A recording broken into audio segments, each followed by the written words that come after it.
విశాఖలో ప్రేమ పెళ్లి పేరిట పెద్ద దందా నడుస్తుంది. ఈ కేసులో కొరుప్రోలు జాయ్ జమీమా అనే యువతిని పోలీసులు ఇప్పటికే అరెస్ట్ చేశారు. Joy Jemimah Visakha Muralinagar NGO కాలనీలో నివాసం ఉంటుంది. మరో 4-5గురితో కలిసి మోసాలకు పాల్పడుతున్నట్లుగా పోలీసులు గుర్తించారు. ప్రేమ పేరిట వలవేసి ఓ ఎస్ఆర్ఐని బెదిరించినట్లుగా తెలిపారు. విదేశాల్లో ఉన్న వ్యక్తితో ఇన్స్టాగ్రామ్ లో చాటింగ్ చేసి వలవేసిందని వెల్లడించారు. జాయ్ జమీమా ఉచ్చుతో చాలా మంది యువకులు వల్లో పడ్డారని తెలుస్తుంది. కంచరపాలెంకి చెందిన ఓ వివాహితుడు ఇలానే వలపు వలలో చిక్కుకున్నాడు. బాధితుడు పోలీసులను ఆశ్రయించడంతో జాయ్ జమీమా మోసాలు వెలుగులోకి వచ్చాయి.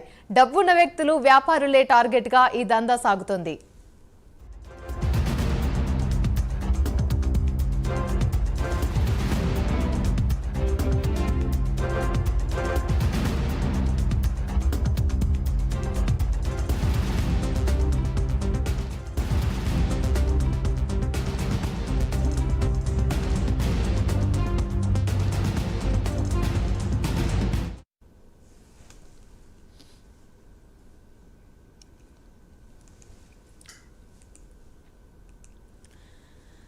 విశాఖలో ప్రేమ పెళ్లి పేరిట పెద్ద దందా నడుస్తుంది. ఈ కేసులో కొరుప్రోలు జాయ్ జమీమా అనే యువతిని పోలీసులు ఇప్పటికే అరెస్ట్ చేశారు. ఇదే విషయానికి సంబంధించి మరిన్ని వివరాలు మా ప్రతినిధి నాయుడు అందిస్తారు. నాయుడు.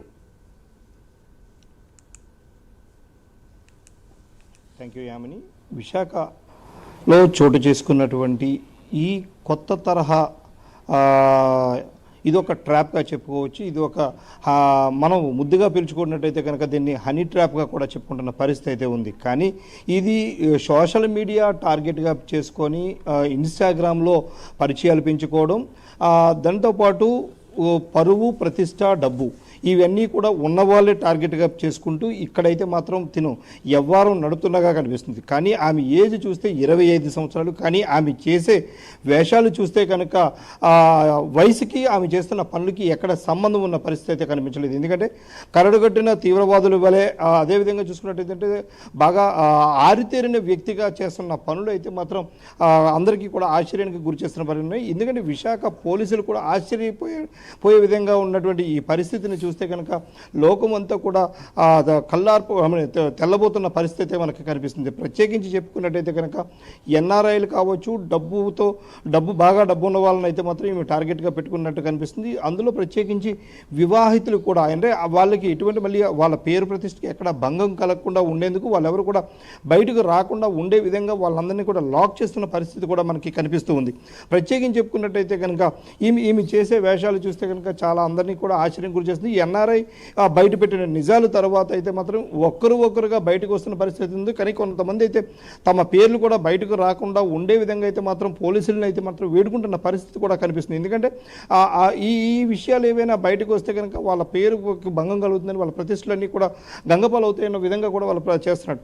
కొరుప్రోలు జాయ్ జమీమా చేసినటువంటి అకృత్యాల వెనక ఆమె ఒక్కతే కాదు, ఆమె వెనక ఒక ముఠా సభ్యులు కూడా ఉన్నట్టుగా తెలుస్తూ ఉంది. అయితే ఆ ముఠా సభ్యులు వేటలో అయితే మాత్రం పోలీసులు ఉన్నారని తెలుస్తుంది. కేంద్రంలో అధికారంలో ఉన్నటువంటి పార్టీకి సంబంధించి ఆ పార్టీలో ఉన్నటువంటి ఒక వ్యక్తి కీలకంగా ఈమె వెనక ఉన్నట్టుగా నడుస్తుంది. భీములికి చెందిన వ్యక్తిగా అయితే చెప్పుకుంటున్న పరిస్థితి ఉంది. కానీ ఆమె తన తాలూకా పూర్తి ఆధారాలను బయటపెట్టే వరకు కూడా వీటన్నిటిని కూడా గుప్తంగా పోలీసులు అయితే ఉంచినట్టుగా చెప్తుంది. అయితే ఈమె ఒక్కతే కాదు, ఈమెతో పాటు ఉన్న ముఠా సభ్యులు అందరూ సుమారుగా 5 వరకు కూడా వీళ్ళందరూ కూడా ముఠాగా ఏర్పడి ఇటువంటి కార్యక్రమాలు చేపడుతున్నట్టుగా తెలుస్తుంది. ప్రత్యేకించి కంచరపాలెం ఎన్జీఓస్ కాలనీ, మురళీనగర్లో ఎన్జీఓస్ కాలనీలో ఇల్లును అద్దెకు తీసుకోవడం, అదేవిధంగా చూసుకున్నట్టయితే కనుక పెద్ద స్టార్ హోటల్స్ను కావచ్చు, లేదంటే ఇటువంటి వాటి చోట ఈమె మొత్తం ఈ కలయికని కూడా ఉంటుంది. అదేవిధంగా ఈమెను ట్రాప్ చేసేటప్పుడు అయితే మాత్రం ఖచ్చితంగా మురళీనగర్లో తన ఇంటికి తీసుకొచ్చి కెమెరా కావచ్చు ఇటువంటి సెటప్ చేసి మొత్తం పూర్తి స్థాయిలో వ్యవస్థలను చేసి వాళ్ళతో నగ్న వీడియోలు, నగ్న చిత్రాలను చిత్రించి వీళ్ళైతే భయభ్రాంతులకు గురి చేస్తున్న పరిస్థితి అయితే ఉంది. అంటే పూర్తి స్థాయిలో వీళ్ళందరూ కూడా ఈ ఉచ్చులో చిక్కుకోవడంతో అయితే మాత్రం వాళ్ళు బయటకు వచ్చే పరిస్థితి లేకపోవడంతో అయితే మాత్రం వీళ్ళు ఒక ఆందోళనకు అయితే గురవుతున్న పరిస్థితి ఉంది. కానీ నిన్న మరో వ్యక్తి ఎన్ఆర్ఐ కంప్లైంట్ ఇచ్చిన తర్వాత కంచరపాలెం చెందిన మరో వ్యక్తి కూడా పోలీసులను ఆశ్రయించి తమ పేరు బయటపడకుండా ఉండేందుకైతే మాత్రం తాపత్రయపడుతున్న పరిస్థితి అయితే మనకి కనిపిస్తూ ఉంది ఈ హనీ ట్రాప్లో ప్రత్యేకించి. Right, thank you.